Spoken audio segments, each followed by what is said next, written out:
नमस्कार, अनुष्काच homemade recipe चॅनलवर आपले स्वागत आहे। आज आपण बनवणार आहोत कोकोनट आईस्क्रीम। चला तर रेसिपीला सुरुवात करूया। त्याआधी तुम्ही जर चॅनलवर नवीन असाल तर प्लीज सबस्क्राइब करा आणि बेल आयकॉनवरही क्लिक करा, त्यामुळे मी शेअर केलेली रेसिपी सगळ्यात आधी तुम्हाला बघायला भेटेल।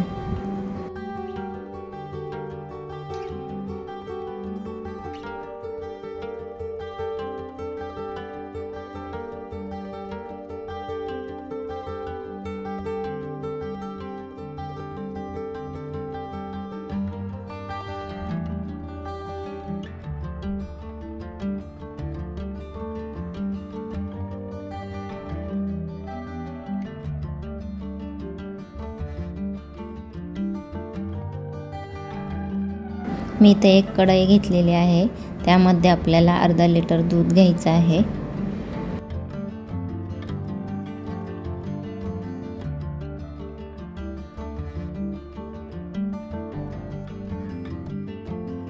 त्यानंतर त्यामधलं एक वाटी दूध बाजूला काढून घ्यायचं आहे।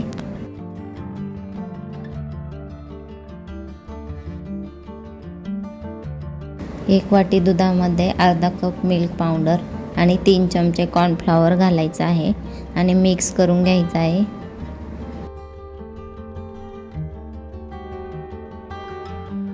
इथे दुधाला उकळी आली आहे, त्यामध्ये अर्धा कप साखर घालायची आहे।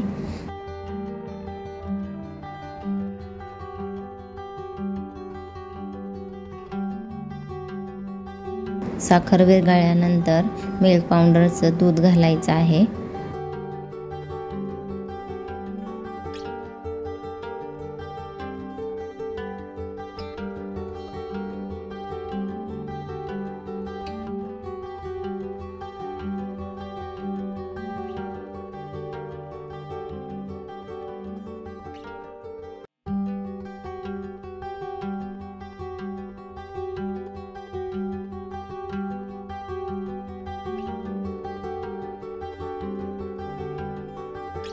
घट्ट झाल्यानंतर थंड होण्यासाठी काढून घेऊया।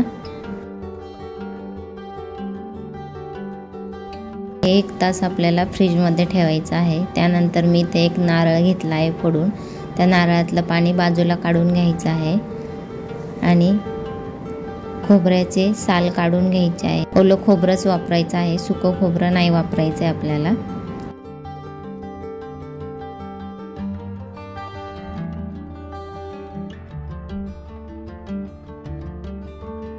नारळाच्या खोबऱ्याची साल काढून झालेली आहे, त्यानंतर बारीक कट करून घ्यायचा आहे।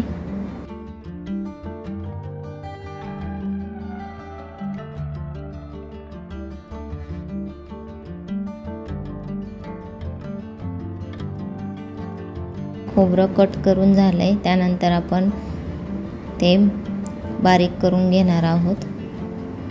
त्यामध्ये 3 ते 4 चमचे नारळाचं पाणी घालायचं आहे आणि बारीक पेस्ट करून घ्यायची आहे। आता आपण यामध्ये घालणार आहोत थंड होण्यासाठी ठेवलेलं मिक्स, त्यानंतर अर्धा चमचा व्हॅनिला एसेन्स आणि परत 5 मिनिटं मिक्सरला फिरवून घ्यायचं आहे। त्यानंतर इथे एका पातेल्यामध्ये 1 कप व्हिप क्रीम घ्यायची आहे आणि ती घट्ट होईपर्यंत फेटून घ्यायची आहे।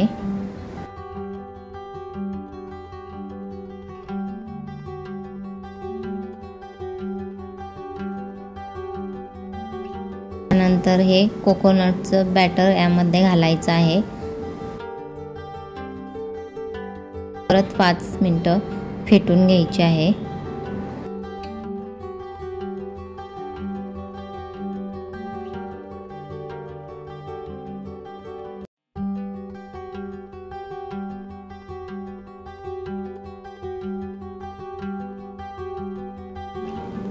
त्यानंतर आपल्याला इथे हवाबंद डब्यामध्ये 7 ते 8 तास फ्रीजरमध्ये ठेवून द्यायचे आहे सेट होण्यासाठी।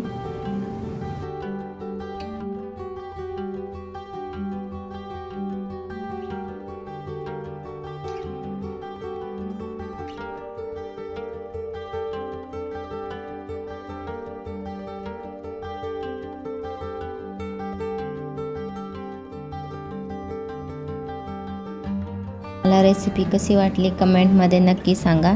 लाईक आणि शेअर करायला विसरू नका. धन्यवाद.